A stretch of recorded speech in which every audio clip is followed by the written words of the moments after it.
ప్రభువైన యేసుక్రీస్తు నామములో మీ అందరికీ సర్వశుభాలు దైవాశీస్సులు. ప్రభువునందు ప్రియులారా,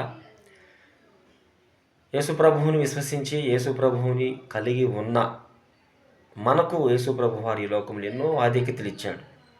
అయితే అందులో మరీ ప్రాముఖ్యంగా ఆయన అంటాడు, మీరు దైవములని నేను మిమ్మల్ని పిలువలేదా అంటాడు.